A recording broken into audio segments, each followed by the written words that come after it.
mon premier jour d'une série d'exhortations journalières, du lundi au samedi, sur Jésus revient d'un moment à l'autre.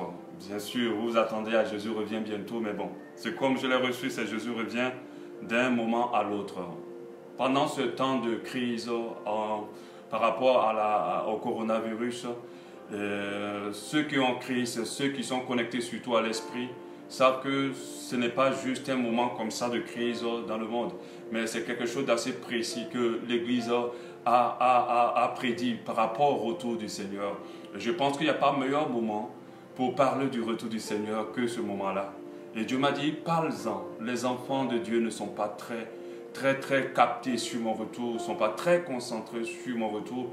Le monde a envahi énormément leur cœur. Il m'a dit clairement récemment, entre je crois jeudi ou mercredi, et j'étais en train pendant qu'il était en train de me donner par l'esprit tout ce qu'il aimerait que je partage, il m'a dit, voilà comment tu vas appeler ce temps d'exhortation journalier. Jésus revient d'un moment à l'autre. J'ai dit, waouh Seigneur, d'habitude on a l'habitude d'entendre plutôt, Jésus revient bientôt, mais il m'a dit non, Jésus revient d'un moment à l'autre. Cette phrase m'a semblé un peu bizarre, je me dis, bon, elle ne sonne pas très bien en français, mais Dieu m'a dit, c'est ce qu'il faut écrire, d'un moment à l'autre. Il faut clairement écrire d'un moment à l'autre, clairement. Pas bientôt. Bientôt, non, d'un moment à l'autre. Je me suis dit, mais pourquoi d'un moment à l'autre? Donc, je suis allé un peu chercher ce qui veut dire d'un moment à l'autre. Voilà, ce groupe de mots. Qu'est-ce que ça veut dire? D'un moment à l'autre veut dire dans un ou très peu de temps. Dans ou en très peu de temps. Ça veut dire aussi à tout moment. J'ai dit, waouh, donc j'ai compris. Quand l'Esprit de Dieu inspire des choses, il les inspire pour une vraie raison. Et ce synonyme de ce groupe de mots, c'est à tout moment, d'un instant à l'autre, d'une seconde à l'autre, d'une minute à l'autre. J'ai dit, waouh, Dieu sait ce qu'il dit. Et Dieu sait ce qu'il dit clairement. Amen. Et j'ai compris l'importance de ce Jésus-Christ revient d'un moment à l'autre. Pour nous dire que ça peut être d'un moment, ça peut être à tout moment, ça peut être d'une minute à l'autre, ça peut être de la seconde à l'autre. Même pendant que je suis en train d'enregistrer cet audio, il peut apparaître là maintenant. Alléluia. Mais je suis très convaincu que j'irai parce que je suis en train de faire son œuvre avec tout mon cœur pour que les âmes se préparent à son retour. Alléluia. Mais vous savez, on a beaucoup entendu cette phrase-là dans la version Jésus-Christ revient bientôt. Il y a eu beaucoup de prophéties dans ce sens-là. Jésus-Christ revient bientôt. Je me rappelle qu'on était plus petits, on nous a dit il va revenir à telle date, il va revenir à telle période. Et on a eu très peur, on s'est sanctifié, on s'est préparé. Et rien ne s'est passé quand ces moments sont arrivés. Je me rappelle même en 2000, on a dit quand l'an 2000 va arriver, ça sera la fin du monde. Et Jésus va venir prendre son église. Les églises ont prié, ils ont jeûné. Mais quand 2000 est arrivé, rien ne s'est passé. Mais c'est normal. Parce que la Bible nous dit en Matthieu 25, 13, veillez donc puisque vous ne savez ni l'heure. Vous ne savez ni l'heure, je diminue un peu le son, vous ne savez ni l'heure, ni le jour. Donc c'est évident que ces prophéties-là ne peuvent pas être autant vraies, de fixer exactement le jour, la période à laquelle Jésus va revenir. Mais ce n'est pas pour autant que nous devons douter de cette prophétie. Alléluia. Cette prophétie, tellement elle ne s'est pas accomplie selon les dits de plusieurs, beaucoup aujourd'hui la banalisent. Plus grave, les chrétiens aussi, en plus des non-convertis, banalisent cette prophétie si importante. Alléluia. Notre verset de base que nous allons commencer à étudier pendant tous ces temps d'exhortation, tous les jours, jusqu'à samedi, chaque semaine, c'est 1 Thessaloniciens 4, 13. Nous ne voulons pas, frères, que vous soyez dans l'ignorance au sujet de ceux qui dorment, afin que vous ne vous affligiez pas comme les autres qui n'ont pas l'espérance, qui n'ont point d'espérance. Amen. Amen. Nous allons parler aujourd'hui du volet de l'ignorance, du volet de l'ignorance au sujet de la seconde venue de Christ. Jésus revient, ce n'est pas juste une prophétie comme cela en l'air, c'est une réalité, c'est une vérité. C'est quelque chose qui va se produire, qui peut se produire, je vous dis, même aujourd'hui. Amen. Quand nous lisons la suite de ce verset, la Bible nous dit, au verset 14, « Car si nous croyons que Jésus est mort et qu'il est ressuscité, croyons aussi que Dieu ramènera par Jésus et avec lui ceux qui sont morts. » Et voici au verset 15, en effet, ce que nous voulons, nous vous déclarons d'après la parole du Seigneur, nous les vivants, Restez pour l'avènement du Seigneur, nous ne dévasterons pas ceux qui sont morts. Au verset 16, car le Seigneur lui-même a un signal donné à la voix d'un archange, au son de la trompette de Dieu descendra du ciel et les morts en Christ ressusciteront premièrement. Et ensuite, nous les vivants qui serons restés, nous serons tous ensemble enlevés avec eux sur les nuées. Et à la rencontre du Seigneur dans les airs, ainsi nous serons toujours avec le Seigneur. Consolez-vous les uns les autres avec cela. Vous savez, c'est une réalité. Récemment encore, comme je le disais, cette semaine qui est passée, pendant que je dormais, il y a eu une très grande pluie, une forte pluie avec des orages. Et il y a eu un grondement d'orage tellement fort et que je me suis dit, waouh, ça ressemble vraiment comme si le Seigneur était en train d'arriver. Et pendant toute cette nuit, pendant que je dormais, mon esprit continuait à prier.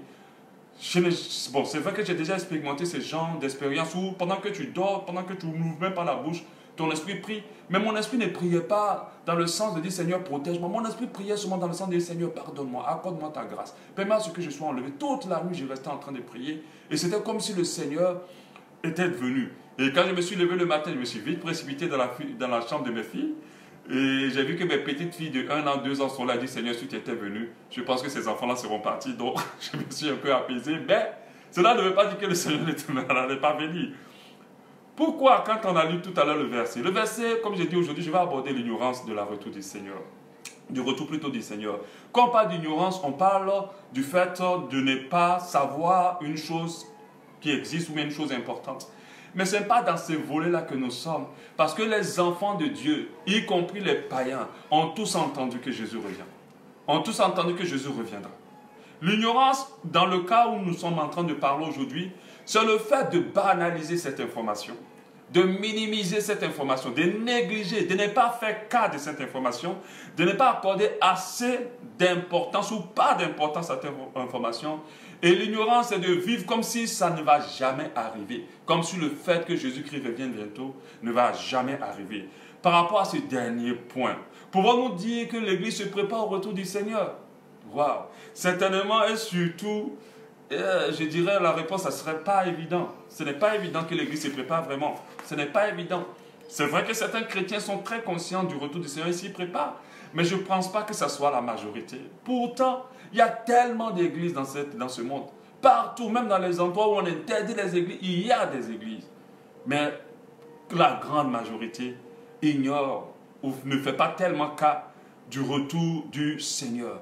On voit dans ce monde ou dans la francophonie très peu de programmes qui ont pour thème le retour du Seigneur où Jésus-Christ revient bientôt. Il n'y a pas.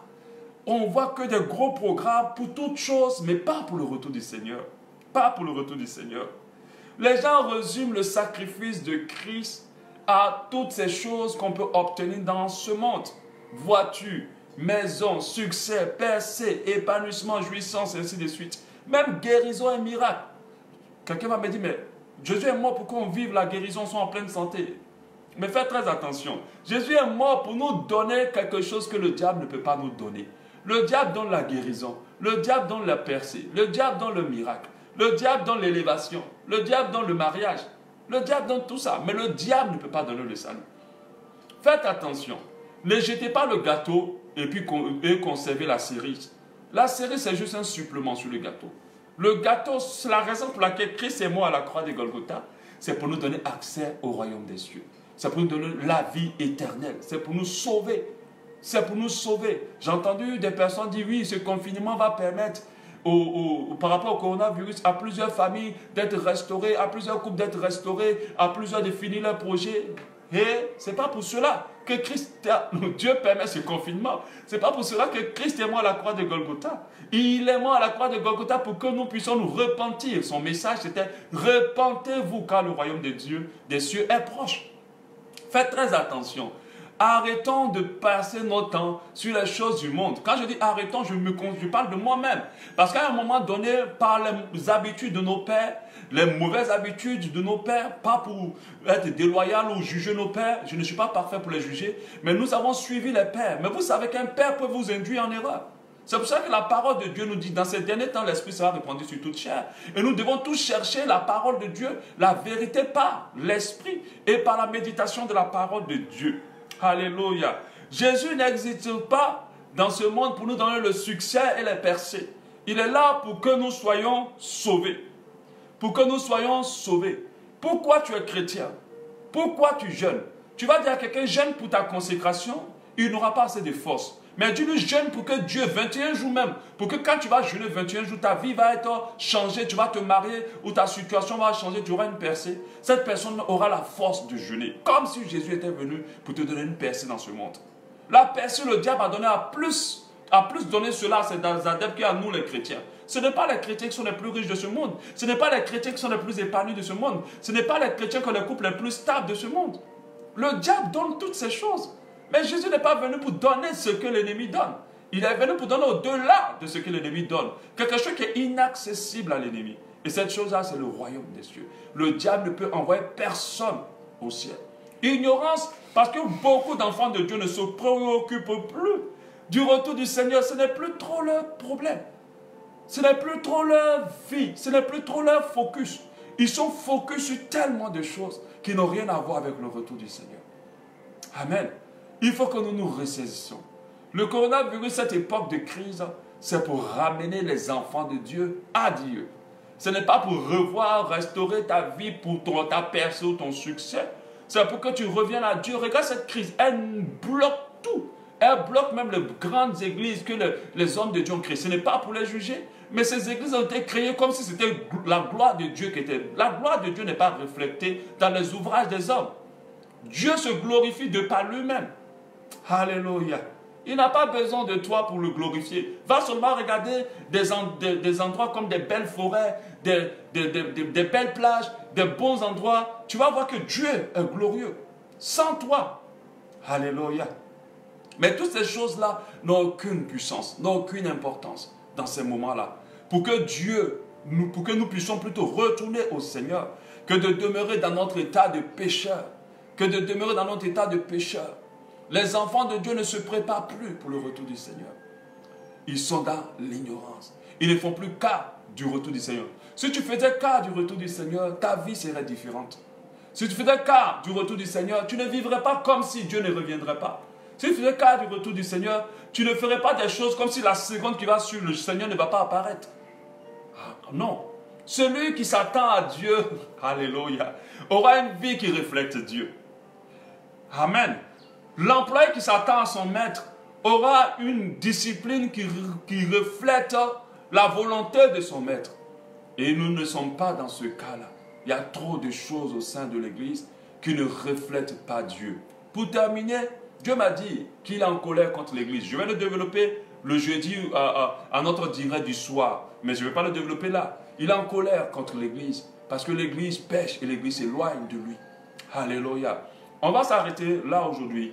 C'est une série d'exhortations, des petites tranches juste pour partager à vos amis, vous écoutez et partagez à tout le monde, que ça aille très loin. Et je encourage à ceux qui entendent cet audio de pouvoir nous chercher sur Facebook, Église Ahava Shalom ou Donald Soro pour s'abonner à notre page afin de pouvoir suivre la suite de ces exhortations journalières. Demain, nous allons continuer sur, alléluia, l'ignorance. Et je vais vous montrer ou démontrer par la sagesse